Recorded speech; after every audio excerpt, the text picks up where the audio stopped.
Assalamualaikum warahmatullahi wabarakatuh. Ketika saya masuk Islam, memeluk agama yang baru, saya punya banyak sekali kesulitan untuk memahami Islam.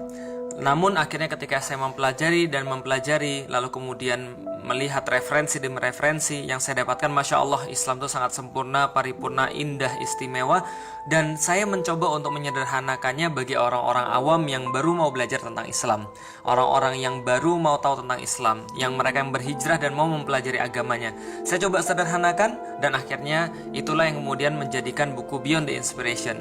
Saya buat dari hal yang sangat sederhana untuk menjelaskan kenapa, why, pertanyaan awal tadi, kenapa sih Islam bisa jaya di masa yang lalu dan sekarang Islam itu terpuruk, dan apa solusinya dan apa yang harus kita lakukan agar Islam kembali lagi berjaya. Dengan singkatnya, Islam akan berjaya bila pemikiran Islam sudah berada pada kaum muslimin. Itulah yang saya tulis dalam buku saya, Beyond the Inspiration.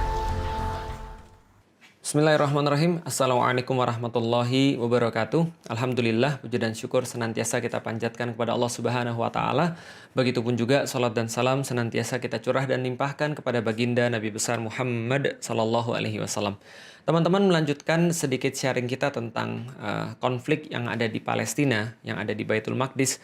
Kita sudah sampai pada Kongres Zionis pertama yang diadakan di Basel pada tahun 1897, yang akhirnya memberikan sebuah kesimpulan bahwa mereka harus mendirikan sebuah negara Yahudi, persis seperti yang ditulis oleh Theodor Herzl dalam bukunya Der Judenstaat. Nah, maka mereka mencari tanah untuk mendirikan negara Yahudi, dan tanah itu yang mereka inginkan pasti adalah tanah terjanji tentunya. Maka mereka datang kepada pemilik tanah terjanji yang mereka inginkan sebagai tempat pendirian negara Yahudi, yaitu adalah Khalifah kaum Muslim.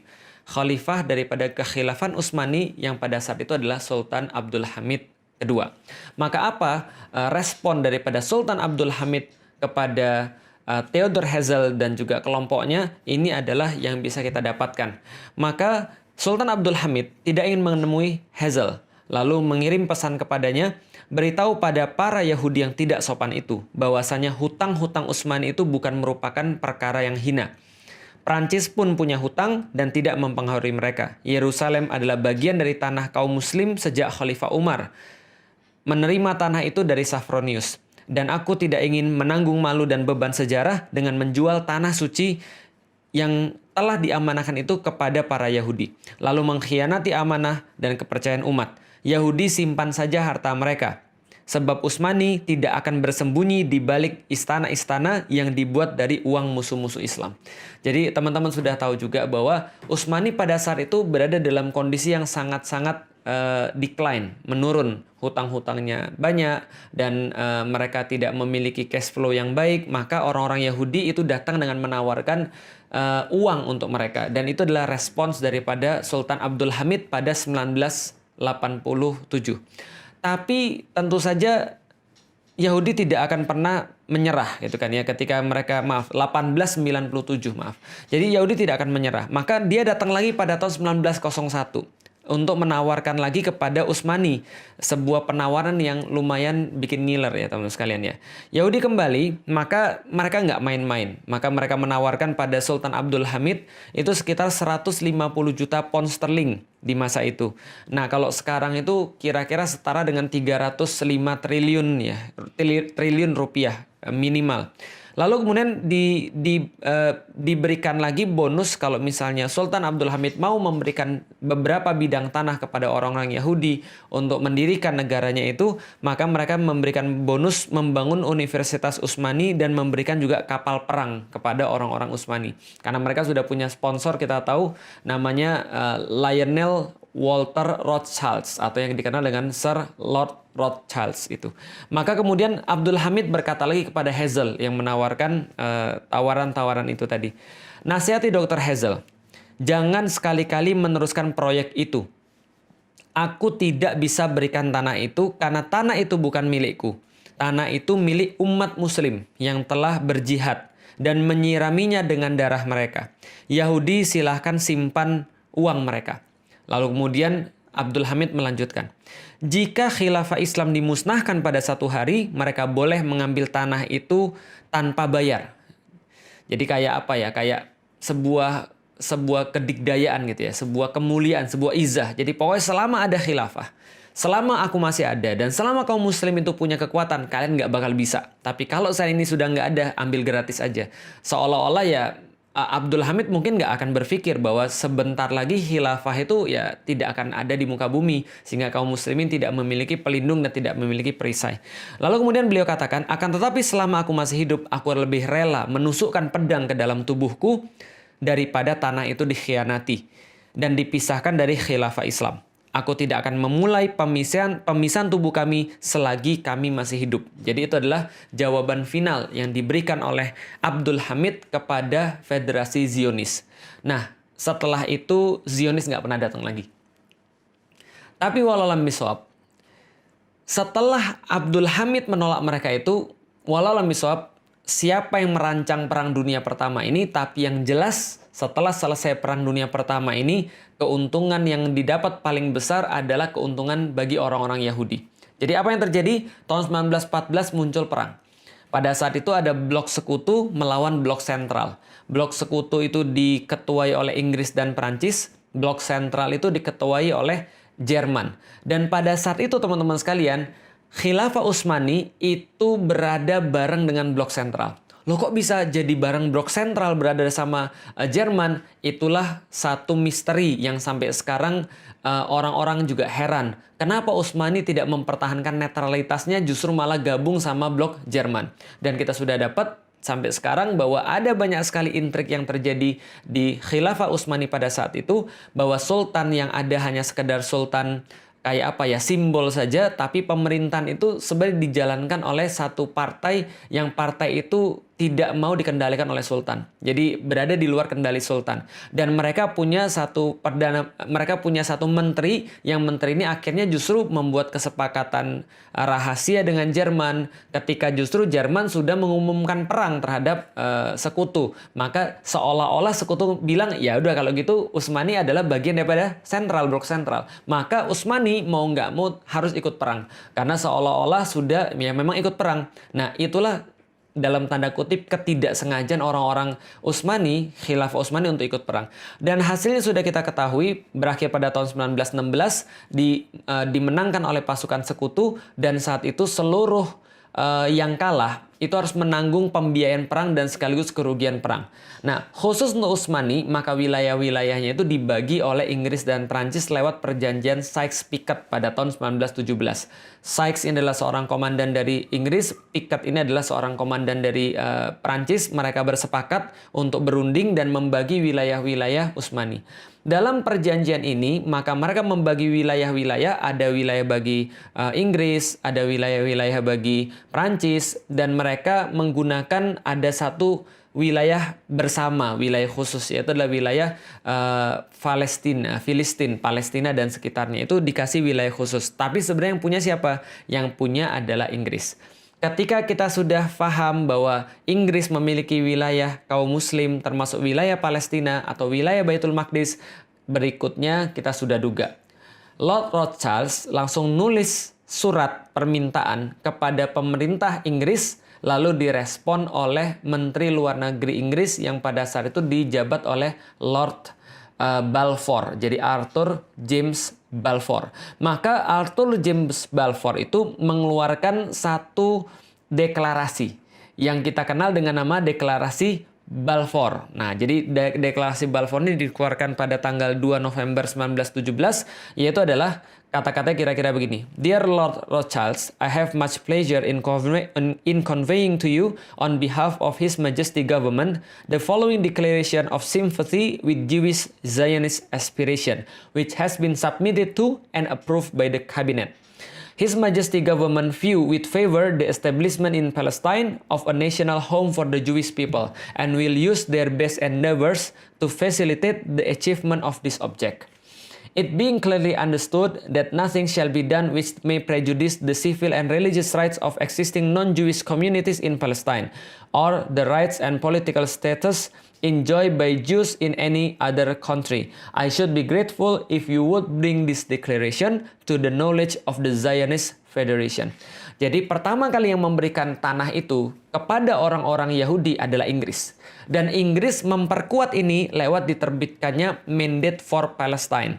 Pada tahun 1922, Inggris yang pada saat itu mengetuai Liga Bangsa-Bangsa atau League of Nations ini memberikan Mandate for Palestine untuk menjadikan legitimasi bagi orang-orang Yahudi untuk pindah ke tanah terjanji versi mereka dan mendirikan negara Yahudi. Nah, seperti yang sudah kita duga, sejak tahun 1920, 1921, 22 sampai dengan 1939, sampai dengan 1940 dan seterusnya, itu puluhan ribu, bahkan ratusan ribu atau lebih besar lagi, jutaan orang itu pindah untuk menuju kepada tanah terjanji.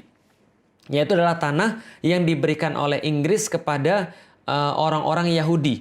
Dan apa yang kemudian berikutnya terjadi? 29 November 1947, pasca Perang Dunia Kedua, di mana pemimpin dunia sekarang sudah berganti, awalnya adalah Inggris berganti menjadi Amerika, maka Amerika mengubah dari Liga Bangsa-Bangsa, daripada League of Nations menjadi United Nations, menjadi Persekutuan Bangsa-Bangsa, PBB. Maka PBB inilah yang akhirnya seolah-olah menjadi penengah untuk menyelesaikan konflik yang ada di Palestina. Mereka bilang, kalau gitu kita bagi dua aja.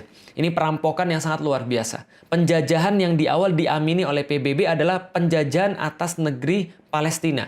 Penjajahan atas negeri Baitul Maqdis. Kenapa? Karena mereka langsung membagi wilayah menjadi dua. Ada wilayah Israel, yaitu ada 55% daripada tanah Palestina, sedangkan 45% diberikan kepada orang-orang Arab. Itu adalah usulan daripada PBB, namanya UN Partition.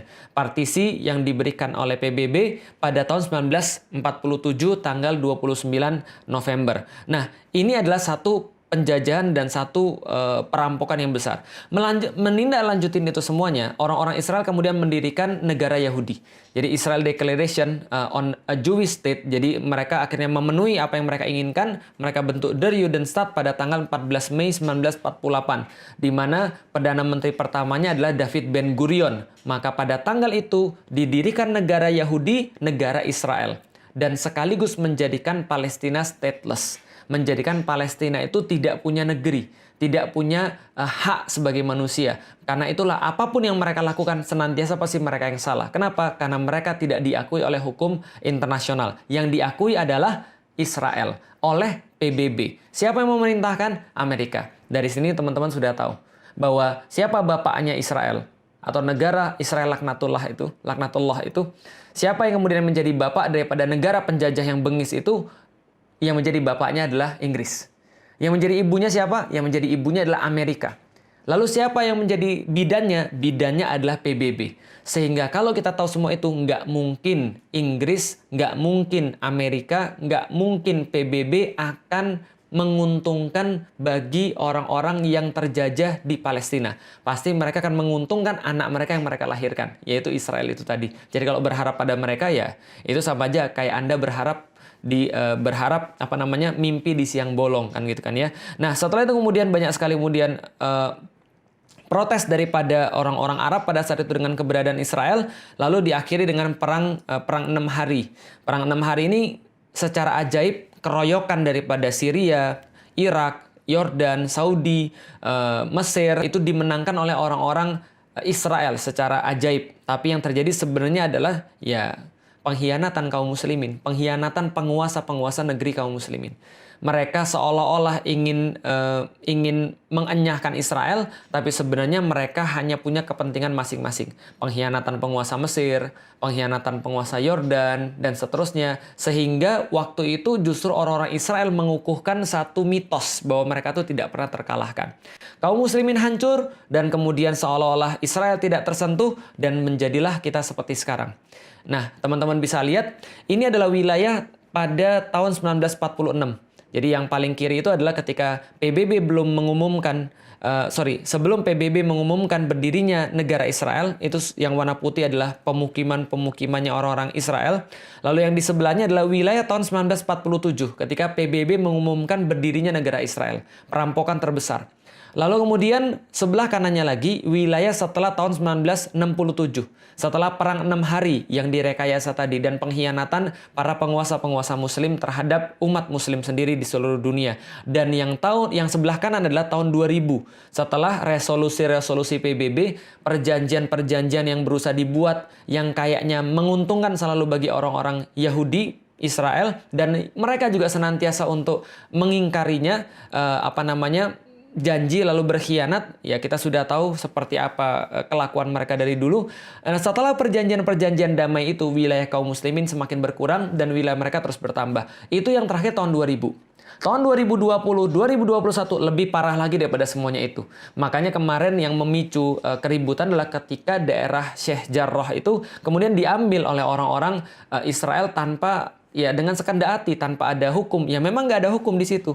Kenapa nggak ada hukum? Karena orang-orang Palestina itu nggak punya negara. Orang-orang Muslim yang ada di situ itu stateless. Mereka nggak punya negara, nggak punya hukum yang bisa melindungi mereka. Maka apapun yang mereka lakukan senantiasa salah.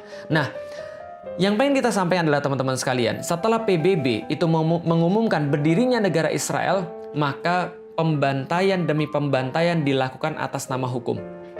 Dan hilangnya nyawa, meregangnya nyawa orang-orang yang ada di Palestina, yang ada di Baitul Maqdis, yang mereka adalah Muslim, dan itu tidak dianggap sebagai kejahatan kemanusiaan. Kenapa?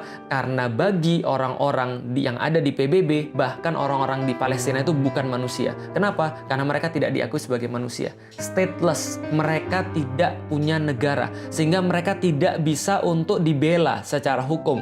Kenapa? Karena mereka stateless. Karena kenapa? Karena Israel yang diakui sebagai satu-satunya negara. Maka kemarin ketika saya mendengar ada orang-orang bilang, itu peta Palestina dihapus dari Google. Sejak kapan Google memakai peta Palestina?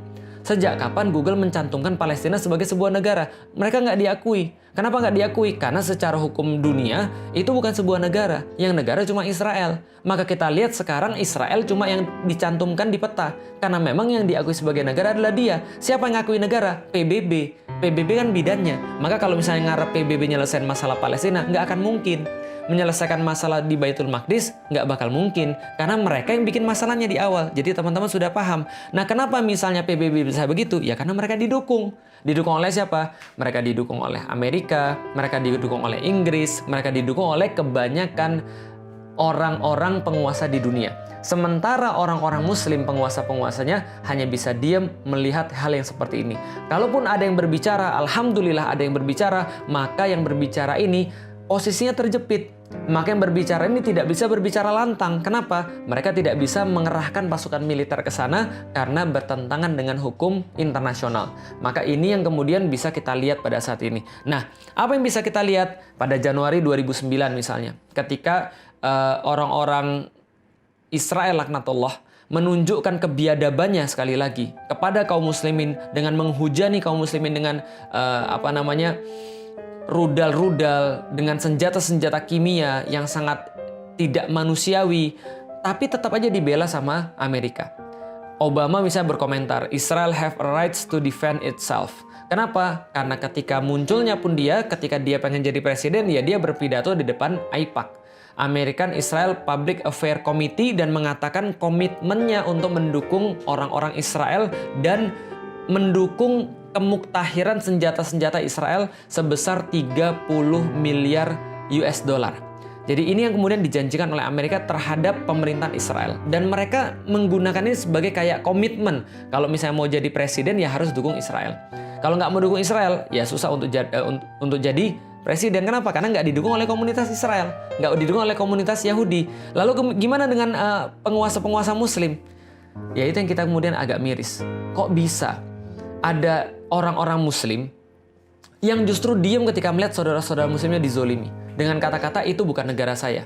Bahkan Mesir itu menghalangi orang-orang yang mau untuk mengungsi. Menghalangi suplai air bersih dan menghalangi suplai logistik ke situ. Bahkan negeri-negeri yang lain juga nggak peduli melihat kondisi itu, seolah tutup mata. Padahal mereka sama-sama orang-orang Arab. Padahal mereka sama-sama Muslim. Mereka sama-sama Qur'annya sama, kiblatnya sama, Rasulnya sama. Tapi mereka tidak bisa berbuat apapun, bahkan cenderung diam, bahkan bekerja sama dengan penjajah-penjajah Israel. ketika kaum muslimin sedang dibunuh di situ. Ini adalah sesuatu yang sangat miris sekali teman-teman sekalian. Nah, maka apa yang bisa kita lakukan teman-teman sekalian?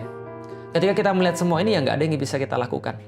Yang bisa kita lakukan ya sesuatu yang tidak esensial. Seperti berdoa dan berdonasi, mungkin sharing tentang perkara-perkara kayak gini. Nggak ada yang bisa kita lakukan lebih daripada itu. Kenapa? Karena kalau teman-teman nyimak dari awal, kita jadi tahu permasalahan kaum muslimin adalah karena mereka tidak bersatu. Karena mereka tidak bersatu, mereka tidak punya kekuatan.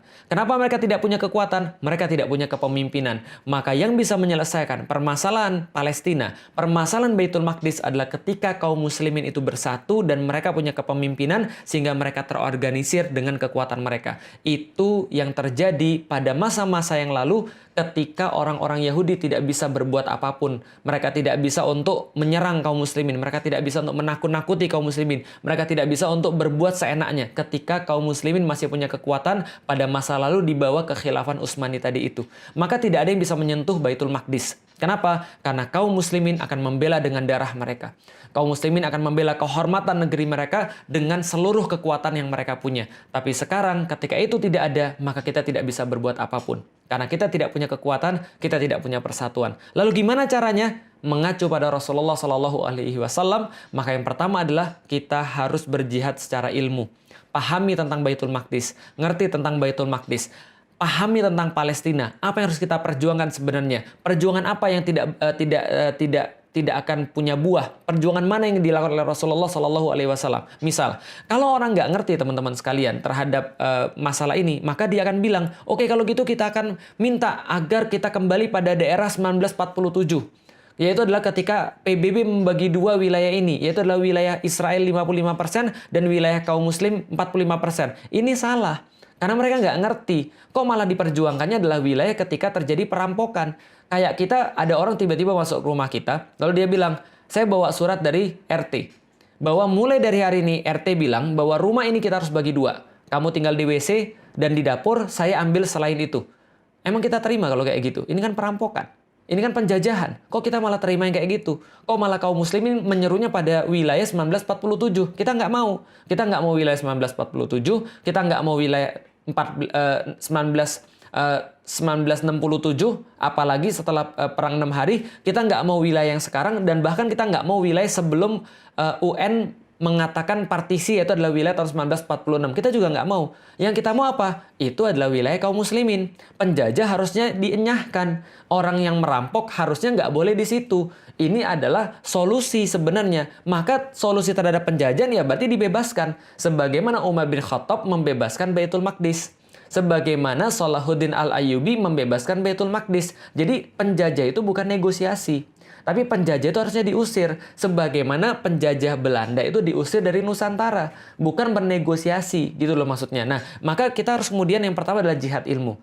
Dan Rasulullah Shallallahu Alaihi Wasallam mencontohkan bahwa ini dilakukan sepanjang 14 tahun.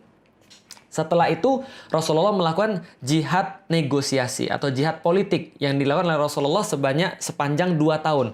Mengirimkan surat-surat, bernegosiasi dengan penguasa-penguasa yang ada di Baitul Maqdis dan seterusnya. Lalu setelah itu baru Rasulullah menempuh jihad militer yang berakhir dengan pembebasan Baitul Maqdis di zamannya Umar bin Khattab pada tahun 638 Masehi.